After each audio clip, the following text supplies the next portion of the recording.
I was elbows deep in rewriting a client-facing report that Kayla, the founder's newly anointed daughter/chief strategy officer, had proudly mangled into a word salad of buzzwords and pastel clip art. Deadline was in 4 hours. She dumped it on my desk at 9:13 a.m. with a sticky note that just said, "Make it sparkle sparkles." Sparkle. Like we were planning a wedding, not managing a $42 million government logistics contract. That was the moment I knew something in the ecosystem had gone off the rails. Not broken, just infected, like mold creeping under drywall. At first, you think it's just your imagination. Then the ceiling caves in during a staff meeting. 6 years. I had given 6 years to Nova task. First one in, last one out.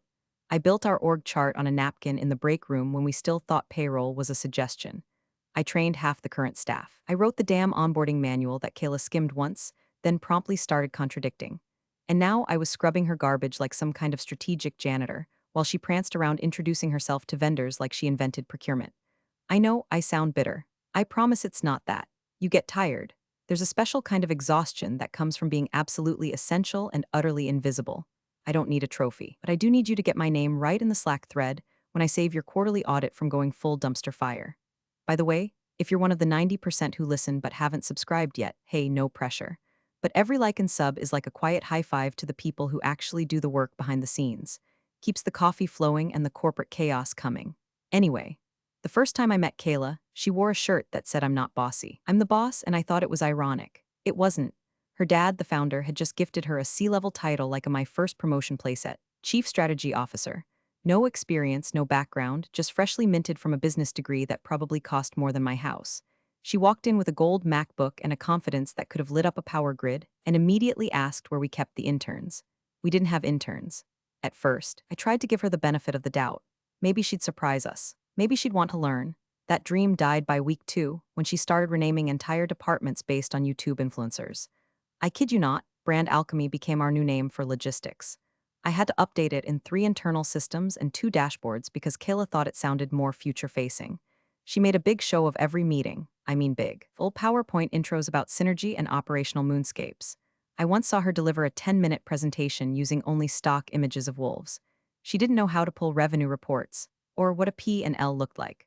But she always circled back to big picture thinking while I quietly fixed what she broke. The team learned fast. If Kayla made a decision, they came to me afterward to ask what we were really doing. If she made a promise to a client, I called them the same day to walk it back and reconfirm what we'd actually deliver. If she rearranged the Asana board, which she did constantly, I kept a hidden screenshot folder of what it was supposed to look like, just in case something exploded. Still, I stayed quiet, professional, calm. I documented, I smoothed. I handled the finance team's resignation scare after she told them their tools were outdated. I fixed her hiring blunder after she tried to onboard her CrossFit friend with a resume full of typos and no actual experience in supply chain. I held it all together because that's what I do. But holding things together is thankless work. You don't get applause for keeping the pipes from bursting. People only notice when there's water on the floor. And Kayla? She saw my competence as competition. Every meeting she wasn't in charge of made her twitchy. Every time someone thanked me, her eyes narrowed. She wanted to be the center of the org chart, not orbiting it, so she started picking. Lisa, I feel like you're not being a team player. Lisa, maybe you're a little stuck in your ways. Lisa, could you let me lead this project? I mean, from a visibility standpoint, each line came with a tight-lipped smile and a splash of faux feminist empowerment. It was her way of saying, you're in my way, dressed up in pastel positivity and Instagram quotes. The founder, bless his deluded heart, kept nodding along like she was the second coming of Steve Jobs in heels. But I wasn't going to break. I've worked with worse. I had a folder saved to my drive called Oh No Baby What Is You Doing? Screenshots, memos, date-stamped Slack threads of every mess she made. Not for revenge, just for insurance. Because when someone like Kayla comes for you, they never come directly. They'll smile as they cut the floor out from under you and wonder why you're screaming on the way down. What I didn't know, not yet, was that her plan wasn't to sideline me quietly.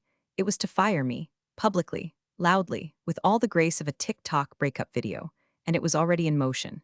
It started small. Kayla forwarding my project updates to the board and removing my name from the footers, renaming documents I'd written and attaching her initials like some kind of branding exercise. The first time she did it, I figured it was just rookie ego. The second time, I knew it was deliberate. By the fifth, I stopped wondering. She began showing up to vendor calls she had no business being on. Sat in, nodded like a bobblehead, then repeated my points 5 minutes later like she'd conjured them from her glittery brainstem. Once, interrupted a supplier halfway through a sentence to say, what Lisa means is, what I meant was I'm this close to duct taping your mouth shut with the Q4 roadmap, but I smiled and said nothing. That's the trap of being competent. The more you fix, the more invisible you become, until someone like Kayla swoops in, plants her flag on your mountain, and announces she climbed it barefoot. She reorganized our task management board and nearly tanked our revenue ops cycle. She installed a color-coded urgency matrix that delayed contract renewals by 2 weeks. She pushed her CrossFit buddy into a senior role and told me to onboard him with empathy. The man thought ERP was a sleep disorder. Still, I kept us afloat. Quietly rewired the back end. Sent late-night follow-ups. Rebuilt vendor trust. I'd draft a project plan, then watch her present it with no edits, except, of course, she changed the title to something like Kayla's 5-pillar transformation model. It was my work wearing her lipstick. I vented to no one, not even my husband. I just made a new folder in my personal drive, called it contingency. Inside, timestamped project files, credit trail receipts, Slack exports. No drama, no paranoia, just receipts. I also started blind copying myself on every critical email, took screenshots of performance dashboards before she tweaked them for investor slides. She once inflated a pilot program's success by 44% because it looked cleaner that way. Cleaner, sure, until the client followed up with a lawsuit. Guess who took that call? I did. I always did. I was the quiet net beneath every one of her Cirque du Soleil stunts, until the net started fraying. Investors noticed the tension. One of them, James, low-key guy from Chicago who'd backed us early, called me on a Thursday after a monthly update. "Everything okay over there?" he asked. His tone was friendly but loaded. "Operationally, yes," I replied. Then, because I was tired, I added strategically, "Depends on how you define the word." He laughed. "That bad, huh?" I didn't elaborate, but I knew he knew. Kayla had run that entire call like she was auditioning for Shark Tank. Tossed out phrases like omnichannel synergy and next-gen outreach verticals, then closed with a Canva slide that had fireworks on it. Fireworks. For a Q1 status update. The founder didn't say a word during the call. Just smiled like a proud dad watching his kid's macaroni art presentation. I don't know if it was denial or delusion. Maybe both. I'd once seen him tank a 7-figure deal over a handshake misread. He could be shrewd when he wanted. With Kayla, blind spot the size of Kansas. What Kayla didn't understand, what she couldn't understand, is that operations isn't theater. It's plumbing. You don't get applause for fixing a burst pipe. You just quietly keep the floor dry, but she wanted applause, constantly. And she'd gut the whole infrastructure to get it. One day she invited herself to our ops sync. Didn't ask, just popped in and started assigning people to projects they'd never heard of. "Michael, can you take point on the sprint review for Fulfillment 3.0? She said. Michael looked at me, then back at her. "I don't know what that is. Lisa will brief you," she chirped. Fulfillment 3.0 was a slide deck she made about drones. "We don't use drones. We move medical supply pallets." But she saw a LinkedIn post about AI logistics and decided it was visionary to pretend we did too. After she left, the room was dead silent. "I'm documenting this," I said. I didn't even try to hide it anymore. I opened the contingency folder mid-meeting. Everyone saw it. No one protested. I wasn't scared. I was tired and ready. I'd seen enough leaders fumble their way into flameouts. What I hadn't seen yet but knew was coming was her big move, the grand gesture. Narcissists like Kayla don't nibble, they bite. Eventually, she'd want to prove she didn't need me. And when that day came, I wanted everything ready. The invite hit my inbox at 8:17 a.m. Subject line, Sparkles team realignment plus exciting vision updates Sparkles. Sent by Kayla. No agenda, no heads up. Just a Zoom link and a sea of emojis like she was planning a baby shower, not detonating half the org chart. I stared at it for a moment, then checked my calendar. Time she'd picked overlapped with a vendor negotiation I'd rescheduled twice to accommodate her.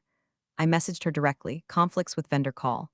Critical for Q2 prep. "Can we reschedule?" She replied in under 10 seconds, "Please prioritize this. It's a new era." A new era. That was her whole thing lately. New energy, new rhythm, new strategic vibration.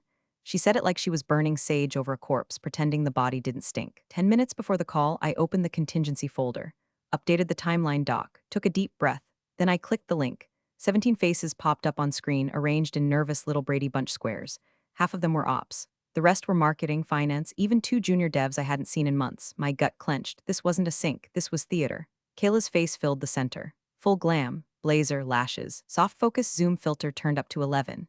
She smiled like a weather anchor reporting on a tornado. "Hi, team," she chirped. "Thank you all for jumping on. I know this was short notice, but I wanted to share some exciting updates about our leadership vision moving forward." I heard the words, but my body locked up the way it did the day my old college roommate told me, "We need to talk. You just know when something stupid is about to go down." Started monologuing. The growth we're seeing requires bold evolution. We're not just scaling, we're transforming. And transformation requires clarity, alignment, decisive direction. She paused, looked directly into the camera, and smiled like a shark that found a dropped GoPro. "That's why, effective immediately, we're restructuring leadership and operations. And as part of that transition, Lisa will be leaving Nova Task. No warning, No call. No side conversation. No dignity, just a decapitation by Zoom. I blinked. The room didn't react, it froze. Someone's cat meowed in the background like it was mourning me. Kayla kept smiling. We're grateful for all Lisa's contributions and we wish her the very best in her next chapter. But as of now, I'll be stepping in directly to guide operations into its future-facing evolution. She paused, tilted her head, and with the soft smugness of a child who just peed in a pool and blamed the dog, she said it, I'm a big boss now. I don't know what she expected. Tears, screaming, some viral meltdown she could screen record and send to HR. Instead, I stared straight into my webcam, not at her through her, one long beat, no blinking. Then I said very quietly noted, and I disconnected. No tantrum, no gasps, no exit speech, just a clean click. Power doesn't scream. Moves in silence. Within minutes, I'd revoked all passive sharing access from my Google Drive. The ops blueprint, locked. Internal SOPs, removed from public folders. Access logs, screenshotted. Everything else, downloaded, zipped, timestamped, and double-backed to my private cloud. Let her flail. Let her step in. She wouldn't even know how to find the invoice reconciliation folder. I named it Birthday Party 2016 just to throw off snoops like her. 15 minutes later, HR called. Voicemail. Their tone was bright, rehearsed, and 18% apologetic. Hi Lisa, we just heard about the transition Kayla announced. If you'd like to discuss offboarding options or delete. At 1:02 p.m., I got a text from James, the investor who'd sensed the storm brewing. Just 2 words, you okay? I texted back, better than you think, and I meant it. Because while Kayla was busy swinging her daddy's machete, she'd forgotten to check the fine print. I was a named officer, and she had just pulled the pin. The first wave hit about 18 hours after Kayla's little power play. At 3:14 a.m., I got a frantic text from Morgan in logistics. Lisa, sorry, I know you're out, but do you remember where the updated vendor escalation protocol's live? I stared at the screen, half asleep, thumb hovering. Then I rolled over and went back to sleep. By sunrise, the second wave had begun. My inbox, not the company one they'd already locked, but my personal one, was quietly being flooded. A client liaison I'd known for years emailed from her private Gmail. Hey, are you okay? Also, do you know who we're supposed to contact about the fulfillment portal? It's down. Of course it was down. Kayla had probably poked around the dashboard like it was a Pinterest board, clicked the wrong setting, and sent the entire backend into limbo. But she wouldn't admit that. She couldn't. The illusion of competence was the only thing she had. She couldn't fix it. She couldn't understand it. But she could narrate it, drown the failure in Instagram aphorisms and Canva slides, so she did. She sent a company-wide Slack blast titled Gear Growth Pains Equals Innovation Sparks High. It was 4 paragraphs of beige nothing. Words like opportunity, learning curve, bold steps. The kind of thing you write when you need to sound like a leader but don't know what the hell just exploded. Meanwhile, inside the actual engine room, fire, shipments missed, tracking dashboards froze. A warehouse in Cincinnati processed a triple order because the buffer settings were set to default. Someone on Reddit posted a photo of 800 Roman 4 bags piled behind a loading dock, captioned, "This is the future of logistics." Our client in DC saw it. Called Kayla, she didn't answer. Too busy holding a team elevation round table with beanbag chairs and croissants. She finally emailed him back 3 hours later and CC'd the wrong account manager. The client replied with 2 words, "Where's Lisa?" Inside the building, the walls started sweating. Junior staff began quietly Googling, "Can you walk away from a stock grant before it vests?" One engineer left mid-sprint review and never came back. Someone made a meme of Kayla as the Titanic captain, holding a latte while the ship nosedived behind her. It got passed around in private DMs. I got it forwarded to me by 3 different people. Meanwhile, Kayla just kept spinning. She hosted an all-hands Zoom where she said things like, "We're building the plane while flying it, and true visionaries thrive in turbulence." I watched the clip someone screen-recorded and sent me. I paused it on frame 12. You could see it in her eyes. She knew the plane was crashing, but she was too proud to grab a parachute. And the founder? Oh, he doubled down.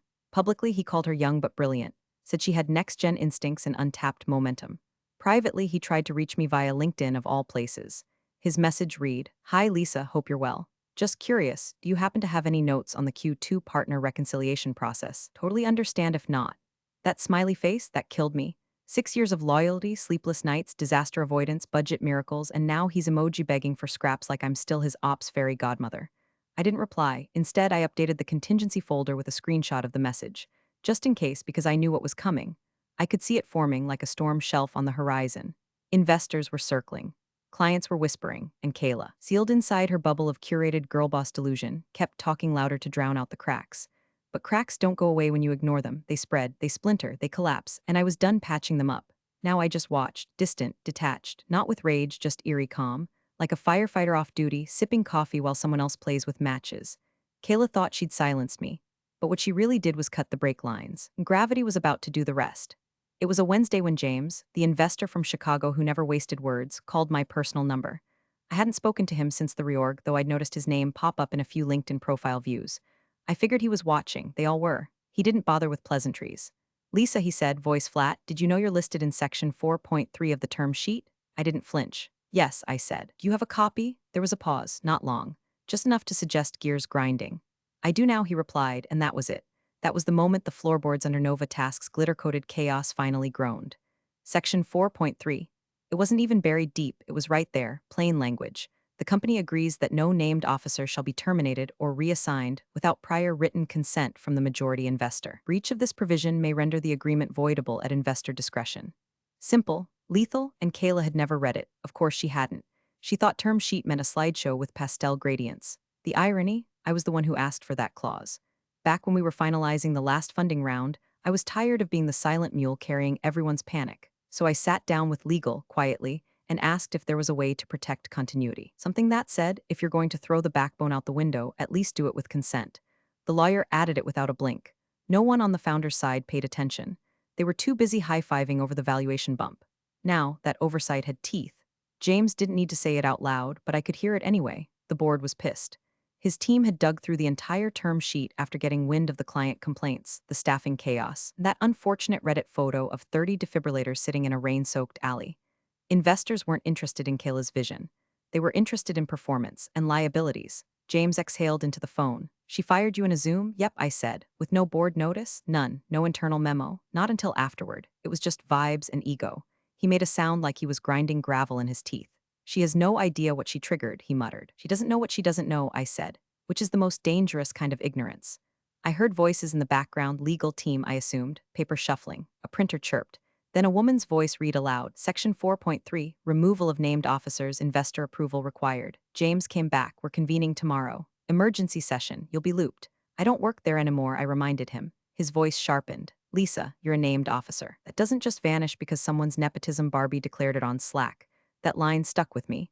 Nepotism Barbie, if only Kayla knew she'd been memed at the executive level. By the time we hung up, my pulse hadn't budged. No vindication, no smugness, just clarity. Like watching a chess match 2 moves from Checkmate. I made tea, sat on my porch. The sunset was ridiculous, pink and smug, like the sky knew something the world didn't. Inside my laptop, the contingency folder blinked open. I renamed it. 4.3 voidable because that's what Nova Task had become now. A breach waiting to be triggered. A contract held together with false confidence and inherited arrogance. Kayla had booted me out like dead weight. She didn't know she'd just yanked the keystone out of the arch. And tomorrow, gravity was showing up early. The emergency board session was set for 10 o'clock a.m. sharp Pacific time. I wasn't invited. Did it need to be? My name was already in the room, on the page, in the clause, in the mouths of men who once treated me like office wallpaper. They held it on Zoom, of course, and like all corporate train wrecks, someone screen recorded it. I didn't ask for the file. It landed in my inbox at 11:12 a.m. Subject line, you'll want to see this. I watched it in my kitchen, still in slippers, eating toast over the sink. Nothing dramatic, no popcorn, just cold coffee and the quiet crackle of institutional failure unfolding in real time. The screen showed the familiar grid, the founder, looking sunburned and shiny, 3 outside board members, visibly annoyed, Kayla in a hot pink blazer, grinning like a kid who just learned how to say synergy. James, the lead investor, was already muted and scowling. Kayla opened the meeting with a little speech. Before we begin, I just want to thank everyone for being here on such short notice. Change can be uncomfortable, but innovation demands decisive leadership. I believe the team is better aligned now that we've cleared space for new growth energy. I could practically smell the lavender essential oil through the screen. The founder, let's call him Greg, though I used to call him boss, nodded proudly, like she just won a high school debate meet. The other board members stared back blankly. No one clapped. James cleared his throat. We called this meeting to address a compliance issue. That word compliance made Kayla twitch, just a flicker like someone had flicked a cold coin down her spine. James didn't look at her. He turned instead to a woman on the screen, late 40s, hair pinned back, zero makeup, glasses that screamed Harvard Law. This is Mara Elkins from Legal. Kayla blinked. Oh, hi, are we onboarding her or? Mara said nothing. She reached off screen and slid a piece of paper into view. The term sheet. Hard copy, yellow tab on the edge, highlighted, no one spoke. Mara slid it in front of Greg, silently. Greg squinted at it like she'd handed him instructions in Klingon. James said section 4.3, bottom of the page. Greg read, and something changed, you could see it. The smile lines on his face didn't just fade, they collapsed. His neck went stiff. His jaw opened a fraction, and locked shut. Kayla tilted her head. What's that? James didn't answer her. Mara did, per Section 4.3, removal of any named officer without prior investor approval constitutes a breach of agreement. Said breach renders the term sheet voidable at investor discretion. She let that hang there. Greg blinked. What, Lisa? Mara nodded. Yes, Lisa Middleton, listed as named officer, operational integrity. Kayla laughed, actually laughed. Wait, Lisa, no. She's not on the exec team. I mean, not anymore. James unmuted. That's the problem. Greg looked like he'd swallowed a live mouse. Kayla tried again, but she wasn't, like, critical. I mean, she was admin, right? That's when one of the other board members finally spoke. She built half your logistics infrastructure, and your compliance framework added another. Kayla's smile was starting to fray. Okay, but this clause I didn't know. Nobody told me. Mara didn't blink. Ignorance of a binding document does not invalidate its authority. James jumped in. Lisa was terminated without notice. No consent. That breach means our last funding tranche is now frozen. Additionally, your D&O insurance policy is no longer guaranteed. Greg whispered something off mic, looked at the paper again. Then he dropped his pen. That sound, even through tinny speakers, was final. Kayla sat back, blinking rapidly. Wait, what does that mean? It means, Mara said flatly, that your unilateral personnel decision put the entire company in breach. Greg looked up, hollow-eyed. You fired the clause. Kayla's mouth opened, then closed, then opened again. No words came. I hit pause on the video. Let the moment sit in silence. She thought she'd won. Thought she was a big boss. She hadn't fired me. She detonated the agreement holding the whole damn company together. And now the fallout had just begun. The moment the pen hit the table, the sound was like a gavel coming down on a guilty verdict. Greg didn't even reach for it. He just stared at the document like it had turned radioactive. One hand hovered in midair, useless. The other gripped the edge of the table like he might fall off the earth. Across the screen, the board shifted in their chairs, sensing the air change. Mara leaned back slightly, giving the silence room to breathe. Kayla still hadn't read the clause. Was too busy scanning faces for a cue, looking for someone to explain the joke, tell her this was all just a silly misunderstanding. Her smile twitched, faltered. Then she leaned forward toward the screen and finally read it. No named officer shall be terminated or reassigned without prior written consent from the majority investor. Breach of this provision may render the agreement voidable at investor discretion. Her face didn't fall immediately, not all at once. First, the corners of her mouth dropped. Then her eyes narrowed as her lips mouthed the line again. Then came the throat swallow, dry, hard, audible. Voidable, she repeated like it was a foreign word. Like reversible? No, Mara said almost gently. Voidable means we decide whether your agreement still exists. Kayla's eyes darted to Greg, then back to the document, then to James, who remained perfectly still, as if he were watching a dying star collapse in on itself. Wait, but I didn't even know about that clause, she stammered. I thought she was like operations admin. She was, James replied, operations integrity. That's why she was named. Another board member chimed in. We asked for 3 names. You gave us the CFO, the legal advisor, and Lisa. That was last year. You signed it. Kayla turned to her father, voice rising. Dad, I didn't know. Why didn't anyone tell me? Greg didn't answer. He just stared at the document like it was whispering its own eulogy. Mara spoke again, crisp and cold. This puts the last tranche of funding at risk. Additionally, your D&O insurance is exposed. The clause was included to ensure continuity in critical roles.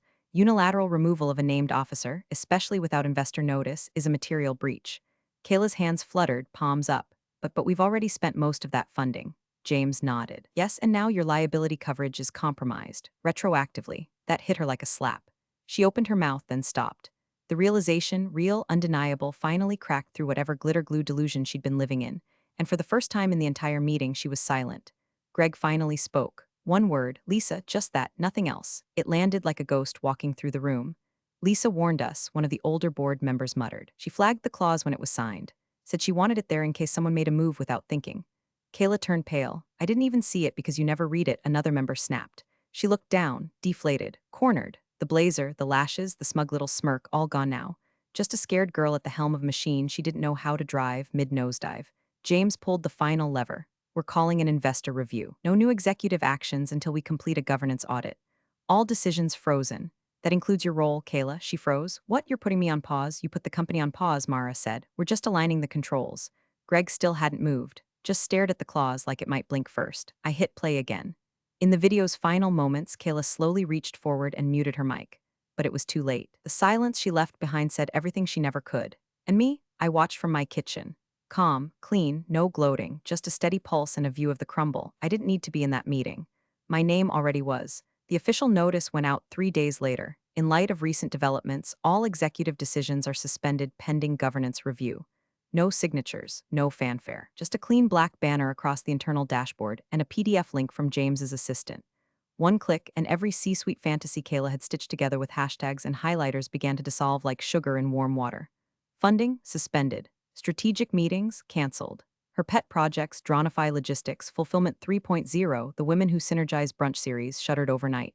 And the website? Her title disappeared quietly. No memo sent. One day it read Chief Strategy Officer.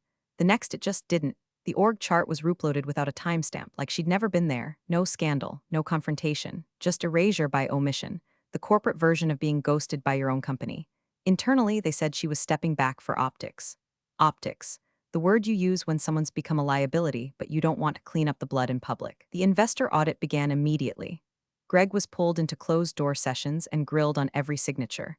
The clause, the communications gap, the complete lack of oversight. I heard through back channels he tried to play dumb, blamed it on miscommunication, claimed he thought Lisa had moved on naturally. But nobody was buying that anymore. The guy who once walked into investor meetings with a bomber jacket and a trust-the-process attitude now looked like a man standing outside his own house as it burned, suit slightly askew, holding a garden hose that wasn't connected to anything. The staff, shell-shocked. For years, they'd watched me run the quiet machine.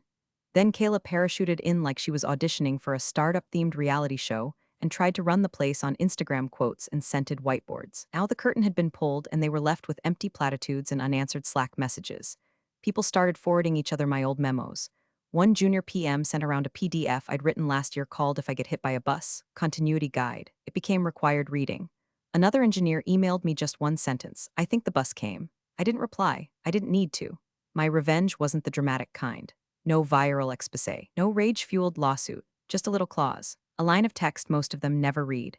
The fuse was already lit long before Kayla clicked end call on my Zoom termination. All I did was walk away and wait for the combustion. Because the truth is, I knew they'd bury themselves. Arrogance always thinks it's holding a shovel when it's really holding a detonator. Kayla's need for control. Greg's blind faith. The board's casual ignorance. It all came together like a symphony of self-destruction, loud, predictable, and irreversible. They built their bridge out of ego and paper, and when they walked across it, one by one, it collapsed. I didn't push them, they jumped. And now all I had to do was watch the dust settle. The office was quiet, sunlight slicing through the blinds in clean, deliberate lines. Real wood desk, 2 glasses of water. One contract folder, unopened, sitting between us like a peace offering. Or maybe an apology. James leaned back in his chair and nodded toward it. You don't have to read it now, he said. But you should know this one starts with your name on page 1. I smiled, small, sharp, no performance. I'll read it, I said, all of it. He laughed, short, tired, but real. I figured. It wasn't Novatask's office. This was something new. Smaller, sharper, quieter. A new venture, stealth mode, well-funded. Already structured around actual expertise instead of inherited ego. James had called me 2 weeks after the emergency freeze, said simply, I'd like to do it differently this time, and I want you in the room from day one. I asked, what seat? He said, coup, with equity, real equity. So now we were here. He didn't offer compliments. No flowery retrospective on how I held it all together or deserved better. Just the offer, the title, and the full weight of trust placed quietly in my lap like a set of keys. While he talked, briefly, efficiently, I glanced out the window. Down on the street, traffic flowed in perfect rhythm. Pedestrians walking briskly. Nobody screaming. Nobody frozen mid-collapse. I opened the folder. Standard boilerplate, well-written. I could already tell Mara's team had handled the legal. There it was, just under the signature line, named Officer Operations Integrity. That phrase again, still mine. Only now it came with teeth. I reached for the pen. Just as I was about to sign, my phone buzzed, one notification. Breaking, Nova Task funding suspended amid governance concerns. Subhead, sources cite internal leadership disputes and breach of investor agreements. I didn't flinch, didn't smile, didn't screenshot it for posterity. I just tapped the notification away and signed. James nodded once, then slid the folder into his briefcase. No toast, no handshake. Just 2 professionals walking out of the rubble and into the next phase, no theatrics required. On my way out, the receptionist handed me a badge with my name already printed. Below it, Operations Integrity Officer Founding Team. I tucked it into my pocket, walked out into the daylight. I never raised my voice, never slammed a door, never needed to. I let them burn their own bridge, while I built the next one, brick by brick, in silence. Because sometimes, the loudest revenge is no revenge at all. Just moving on with everything that mattered, while they're still stuck staring at the claws that killed their kingdom. You're the real MVPs of the office jungle. Thanks for watching. Smash that subscribe button, or the coffee pot might just forget your next brew.